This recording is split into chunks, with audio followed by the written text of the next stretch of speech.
Hello guys, कैसे हैं आप सब। उम्मीद करते हैं आप लोग अच्छे होंगे।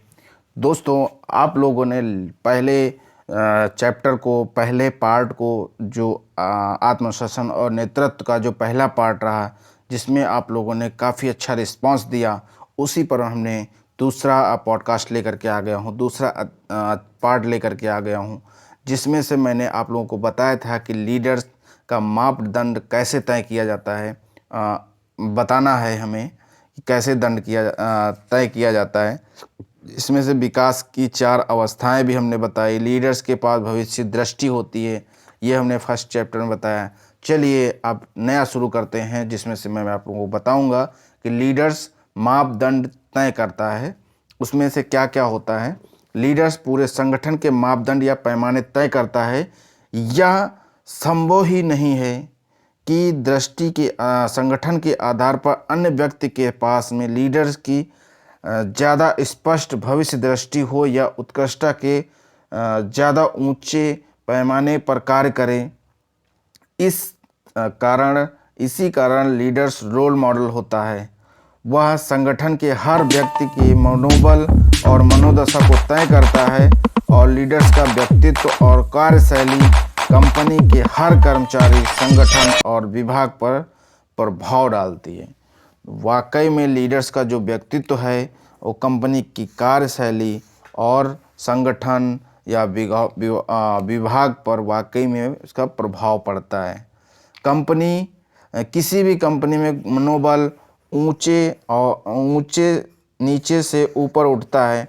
वास्तव में या तो शिखर यानी लीडर्स से नीचे के कर्मचारी तक आता है। लीडर्स के व्यवहार का हर कर्मचारी के आधार पर प्रभाव पड़ता है। यदि लीडर सकारात्मक, आत्मविश्वासी और उत्साही है तो संगठन के हर व्यक्ति पर उसके इस व्यवहार का प्रभाव पड़ेगा। परिणाम यह होगा कि कर्मचारी ज़्यादा सकारात्मक, आत्मविश्वासी और उत्साही बन जाता है। नेक्स्ट आप लोगों को बताना है कि जो कहे वही करें। लीडर्स का जो नया अगला गुण है, जिसमें बताया गया है कि जब आप लीडर बन जाते हैं तो आपको लीडर जैसा बनने के लिए आपको खुद को अनुशासित करना होता है। आपको लीडर्स की भूमिका के अनुरूप चलना पड़ता है। बात करना, काम शुरू करना चाहिए। तब आपकी जिम्मेदारियां अलग हो जाती हैं और एक भिन्न व्यक्ति बन जाते हैं। ऊपर की सीढ़ियां चढ़ते समय शुरुआत में आप स्टाफ या सेल्स टीम के सदस्य होते हैं। मैनेजर बनने पर आप प्रबंधन का हिस्सा होते हैं। इसका मतलब है कि जूनियर कर्मचारी के रूप में आप दृष्टि केंद्र ऊपर की तरफ इधर उधर होता है, लेकिन लीडर बनने के बाद में आपका दृष्टिकोण नीचे की ओर आता है। उन कर्मचारियों की ओर जिनके प्रति आप जिम्मेदार हैं। शायद लीडर्स का सबसे बड़ा महत्वपूर्ण काम यह है कि वह रोल मॉडल बनने के लिए खुद को अनुशासित करें। दोस्तों, वाकई में जब आप किसी संगठन में काम कर रहे होते हैं तो उस समय सेल्स स्टाफ या उस स्टाफ के सदस्य होते हैं। जब मैनेजर बनने के बाद में आप उस प्रबंधन का भी हिस्सा बनते हैं। इसके लिए आपको खुद को अनुशासित भी करना पड़ता है।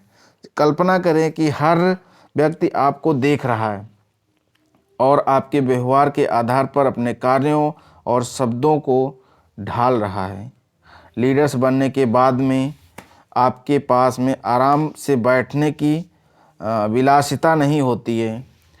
आज जिस पल आपको लीडर्स के पद पर तरक्की मिलती है, आप अपने शब्दों और व्यवहार को इस तरह अनुशासित और नियंत्रित करने की खास जिम्मेदारी आती है ताकि आप अपने संगठन और कर्मचारियों के लिए सर्वश्रेष्ठ संभव परिणाम प्राप्त करें।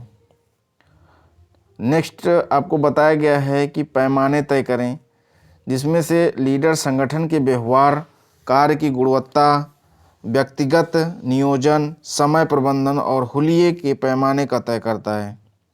उत्कृष्ट संगठनों का लीडर्स वह व्यक्ति होता है जिसका अनुसरण और अनुकरण हर कर्मचारी करना चाहता है। अधिकांश मामलों में लीडर्स अपनी कंपनी के बाकी कर्मचारियों से ज़्यादा कड़ी मेहनत करता है। वह सबसे समर्पित, संकल्पवान, साहसी और भविष्य दृष्टा और लगनशीलता दिखता है। लीडर्स ही वह पैमाना तय करता है जिसका अनुसरण हर व्यक्ति करना चाहे। लीडर्स यह पैमाना भी तय करता है कि संगठन में कर्मचारियों के साथ कैसा बर्ताव हो। जब लीडर्स कर्मचारियों से शिष्टता, परवाह और सौजन्य के साथ में व्यवहार करता है तो जल्दी ही कर्मचारी को यह एहसास हो जाता है कि उसे भी ऐसा ही व्यवहार करना चाहिए। तो वाकई में दोस्तों कहा गया है कि जैसा आप जिसको इज्जत देंगे वैसा ही आपको भी इज्जत देगा। तो वाकई में इस दृष्टि से जो लीडर्स की दृष्टि है, इसमें से और भी चीज़ें आप देखेंगे कि मूल्य और सिद्धांत तय करें। इसमें बताया गया है संगठन की स्पष्ट भविष्य दृष्टि के अलावा लीडर्स के पास में मूल्य और नियोजन सिद्धांतों का समूह भी होना चाहिए जिनसे व्यवहार करने और निर्णय लेने में मार्गदर्शन मिले।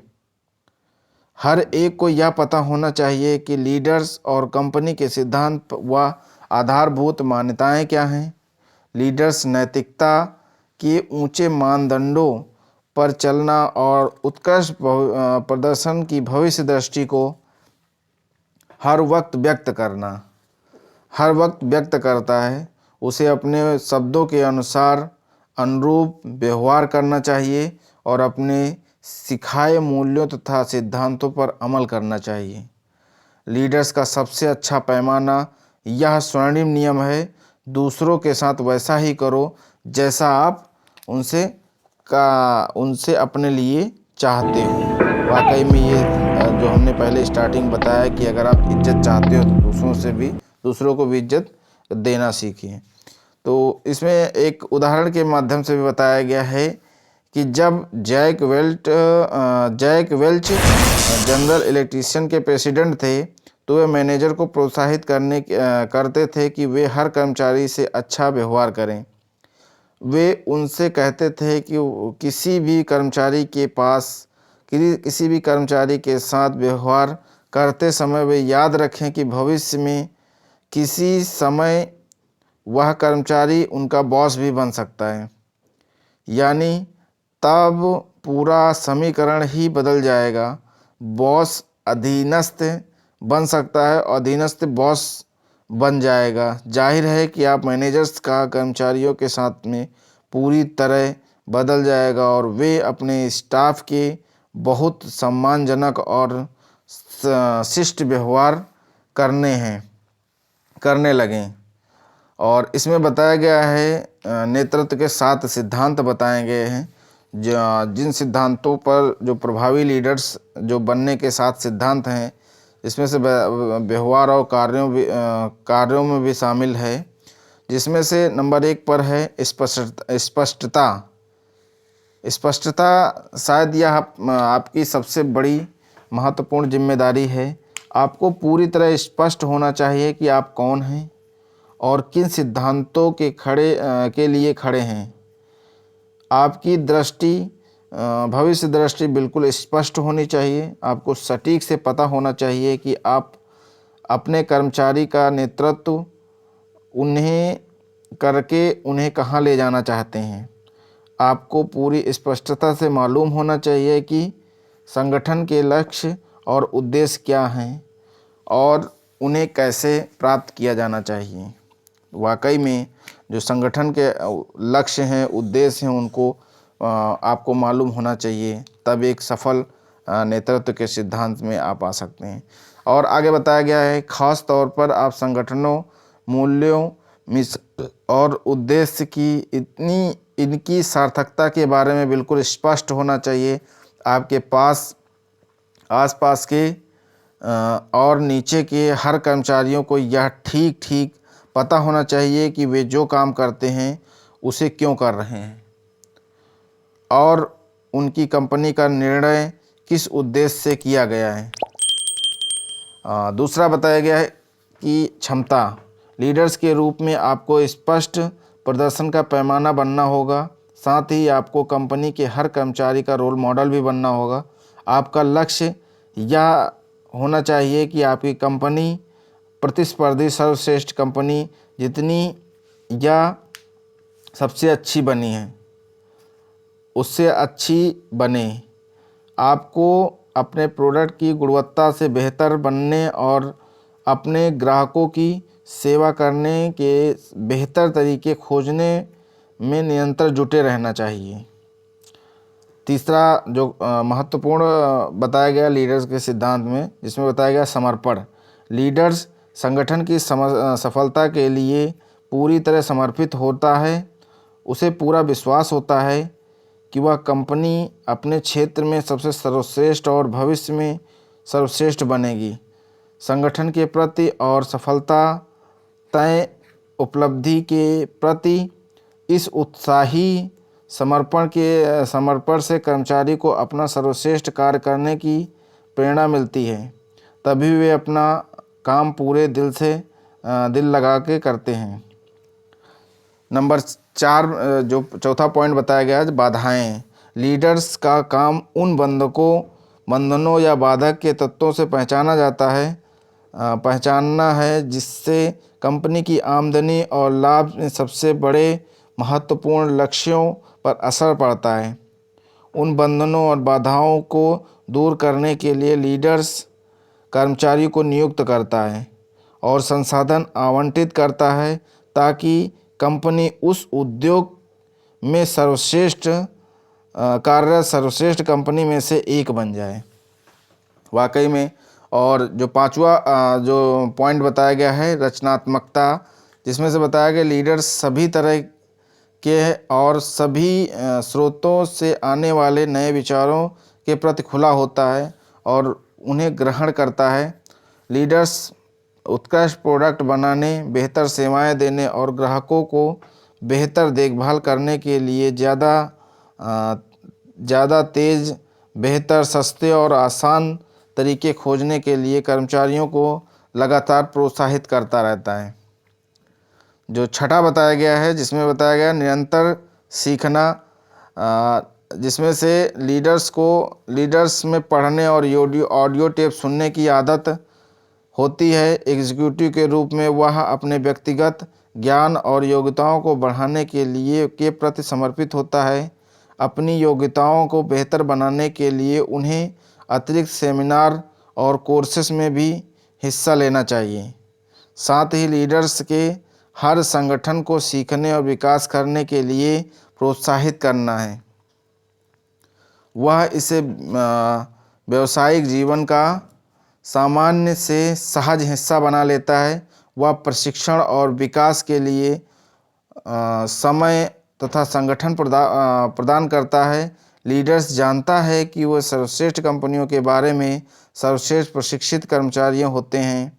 दूसरे दर्जे में कर्मचारियों के पास में दूसरे दर्जे की प्रशिक्षित कर्मचारी होते हैं और तीसरे दर्जे की कंपनियों के पास में कम प्रशिक्षित कर्मचारी और वे कंपनियां दिवालियेपन पर कगार पर होती हैं। सातवां और सबसे ज़्यादा इम्पोर्टेंट बताया गया है, जिसमें बताया गया है कि वो एकरूपता में बताया गया लीडर सभी स्थितियों में एक रूप, विश्वसनीय, शांत और एक सा रहता है। वह उसके लिए स्वयं को अनुशासित करता है। व्यावसायिक जीवन में अपने सबसे अच्छे पहलुओं में से एक है कि वह लीडर्स कर्मचारी को पूरी तरीके से एक रूप और विश्वसनीय माने। प्रभावी लीडर्स हर दिन नहीं बदलता है। लीडर्स किसी भी नई स्थिति में समस्या, आपातकालीन स्थिति में झोंके से नहीं डगमगाता है। इसके विपरीत वह शांत, सकारात्मक और आत्मविश्वासी होता है, ख़ास तौर पर दबाव में। तो वाकई में आप लोगों ने इस पॉडकास्ट को पूरा सुना। अगर आप लोगों को पॉडकास्ट अच्छा लगा तो लोगों में शेयर करिए। मिलते हैं नेक्स्ट पॉडकास्ट में, तब तक के लिए जय हिंद।